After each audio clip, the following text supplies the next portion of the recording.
নমস্কার বন্ধুরা, আশা করি সবাই ভালো আছো ও সুস্থ আছো। আর সবাইকে জানাই ভেরি গুড মর্নিং। তো দেখো, সকাল সকাল স্নান করে রেডি হয়ে গেছি। আর দেখো, এই অ্যালার্জির কারণে আমার চোখটা পুরো লাল হয়ে আছে, কিছুতেই কমছে না। তো চলো, তোমাদের জন্য একটা সুন্দর ইন্টারেস্টিং জিনিস আছে যেটা দেখাবো। আর ইন্টারেস্টিং জিনিসটা কি সেটা জানার জন্য পুরো ভিডিওটা তোমাদের শেষ পর্যন্ত দেখতে হবে। আর শুধু দেখলেই হবে না, যারা যারা সাবস্ক্রাইব করেছো তারা লাইক ও কমেন্ট করো, আর যারা এখনও পর্যন্ত সাবস্ক্রাইব করোনি তারা ছটফট গিয়ে সাবস্ক্রাইব করো। আর এটাই হলো আমাদের মন্দিরের একটা সুন্দর দেখে ছোট্ট পাখির বাসা করেছে। দেখবে, এই দেখো একটা ছোট্ট পুচকো মতো পাখির বাসা। আর আমি যাওয়া মাত্রই পাখিটা উড়ে পালালো, জানো। কত আশা করেছিলাম যে তোমাদের দেখাবো। এই যে ছোট্ট একটু ফাঁক আছে জানলা, সেখান থেকেই উড়ে চলে গেল। যাই হোক, দেখানো তো হলো না, তো চলো নিচে যাই। নিচে গিয়ে এই যে আমি আগে থেকেই রেডি করে রেখেছিলাম ব্রেকফাস্টের জন্য কী কী বানাবো। আমার বরমশাই খেতে চেয়েছে বলে কথা, তাই না? তো আমি প্রথমেই রুটিতে ব্যাটার লাগিয়ে নিলাম। তারপর আগে থেকে কাটা সুন্দর করে স্লাইস করে কাটা শসাগুলো সাজিয়ে দিলাম। তারপর টমেটো দিলাম। টমেটো সব কিছুই আগে থেকে কাটা ছিল। টমেটো, পেঁয়াজ খুব সুন্দর করে সরু সরু করে কেটে রেখেছিলাম আগে, পাতলা পাতলা করে। তো সেটাই সাজিয়ে দিচ্ছি। তারপর পেঁয়াজ দেবো। আর এদিকে দেখো, আমার হাত লেগে বাটি থেকে সব স্যালাডগুলো পড়ে গেছে। তো আবার সুন্দর করে তুলে নিয়ে পেঁয়াজগুলোকে সাজিয়ে দিলাম। তো সাজানোর পর তারপর অল্প করে একটু নুন দিয়ে দিলাম স্বাদ মতো। তারপর এই যে অরিগ্যানো অল্প করে ছড়িয়ে দিলাম। তারপর চিলি ফ্লেক্স দিয়ে দিলাম অল্প করে। এগুলো কী বলে তো, অনেক দিন ধরেই কেনা ছিল, ওই জন্য করবো করে করাই হচ্ছিল না। তো তারপরে ওপরে সাজিয়ে দিলাম চিজ। তো চিজগুলো দিয়ে দেওয়ার পর উল্টো দিকের রুটিগুলো দিয়ে দিলাম। আর এখানে একটা বড় ধরনের ভুল করেছি, যেটা শেষে গেলেই বুঝতে পারবে যে কী ভুলটা করেছি আমি।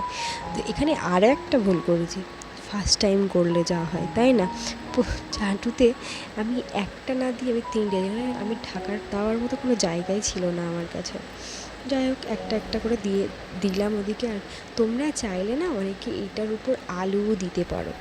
তো Thank you আলু দিলে guys জিনিসটা for watching সুন্দর this লাগে, টেস্ট video. লাগে। আর যারা Recently ডায়েট we ফায়েট are করতে hitting চাইছো 1000 তাদের জন্য শুধু subscribers. স্যালাডই ঠিক Thank আছে। you a lot R guys for your love and আলু support. দিয়ে জিনিসটাকে আরও টেস্টি হবে। তো এদিকে একটা হয়ে গেছে অলরেডি। তো হাত দিয়ে নামিয়ে নিলাম। তারপরে অবশ্য খুব গরম হয়ে যাওয়ার পর খুন্তি দিয়ে নামিয়েছিলাম। প্রথমেই ছাঁকা খেয়ে নিয়েছি। তো বরের জন্য অলরেডি দুটো হয়ে গেছে। এই দেখো, বলতে বলতেই ভুলটা হয়ে গেল। ভুলটা এটাই, প্রথমে আমি মিয়োনিজ আর আমাদের যে সসটা ছিল সেটা তো কী করে সবাই রুটির ভিতরে লাগায়, আমি এমন পাগল সেটা রুটির উপরে দিলাম। মানে মাথা মোটা কত ধরনের হয়, তার মধ্যে আমিও একটা পড়ি। স্বীকার করছি নিজেই, শুধুমাত্র এটার জন্য সবাই রুটির ভিতরে দেয় আর আমি সেটা রুটির উপরে দিচ্ছি। আমার বর তো প্রথমে দেখে বলে, বাহ, এটা কার বুদ্ধি এটা।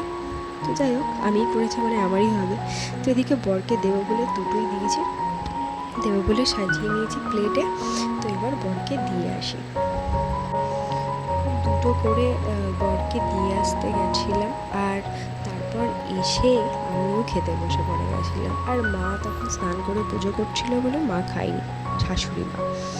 তো আমি খাচ্ছিলাম, কারণ টেস্টটা আমি করেছি যেহেতু, টেস্ট তো বরের কমেন্ট তো শুনেই নিয়েছি যে কীরকম হয়েছে। তো আমিও বলি কীরকম হয়েছে খেয়ে।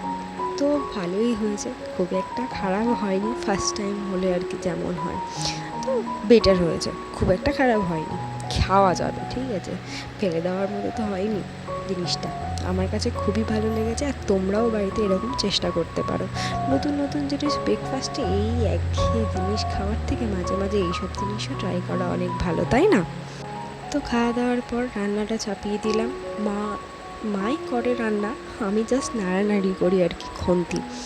তো প্রথমে একটু পটলটা, আজকে একটা নিরামিষ তরকারি হবে আর মাছের ঝোল হবে আর চাটনি। তো আর এই দেখো ওয়েদারটা দেখো কি সুন্দর, মেঘলা মেঘলা ওয়েদার। এদিকে পটল ভাজছি আর দিচ্ছি, এত সুন্দর ওয়েদার, বাইরে সুন্দর হাওয়া দিচ্ছে, এদিকে সব আনাজ কাটা আছে, গোছানো আছে। আমি এটা ভেজে এটা করব আর মা এসে তারপর করবে। আর আমাকে বাইরেটা দেখায় এত সুন্দর। আর এই যে সামনে দুটো গাছ দেখতে পাচ্ছ, যে জবা গাছ, এত ফুল হয় সকালে করে, তোমাদেরকে একদিন দেখাও কত ফুল হয়। দিকে যে গাছগুলো আছে না, এত সুন্দর সুন্দর ফুল, মানে পুরো গাছ ভর্তি হয়ে যায় ফুলে। তো খাওয়া দাওয়ার পরে বিকেলবেলার দিকে রেডি হয়ে গেছিলাম, আমি আর মা যাব ঠানুর দেখতে। Thank ঠানুর you মানে, guys for আমার watching this মায়ের video. শাশুড়ি মা। Recently তো we are তার hitting বোন ছেলের বাড়িতে 1000 থাকে, তো মাঝে subscribers. মধ্যে মারা Thank যায়, you তো a lot ওনাকে guys দেখতে। for your love তো and সেই জন্যই support. যাচ্ছি। আমি গেছিলাম আগে একবার গেছিলাম, তো মা বললো তুই আর একবার চ, তোর সাথে মানে দেখে আসবি একেবারে। তো আমি বললাম ঠিক আছে চলো যাই, বলে গেছিলাম। তো মা ওদিকে রেডি হচ্ছে আর আমি দাঁড়াচ্ছি। তো তারপর গাড়িতে উঠেছি, টোটো করে যাচ্ছি, বেশি দূর না, অল্প দূরেই, সামান্য দূরে। তো বলতে বলতেই চলে এসেছি দেখো। আর বাড়ির সামনে এত সুন্দর ফুল, উফ! আর ইনি হলেন আমার শাশুড়ি মাতা, আর যাকে দেখতে এসেছি সেই হলেন ইনি। আর এই যে বড় মার বাড়িতে মন্দিরটা এত সুন্দর করে সাজানো, আর ইনি হচ্ছে অনুকূল ঠাকুরের দীক্ষা নেওয়া। আর এনাদের বাড়িতে প্রচুর ফুল গাছ।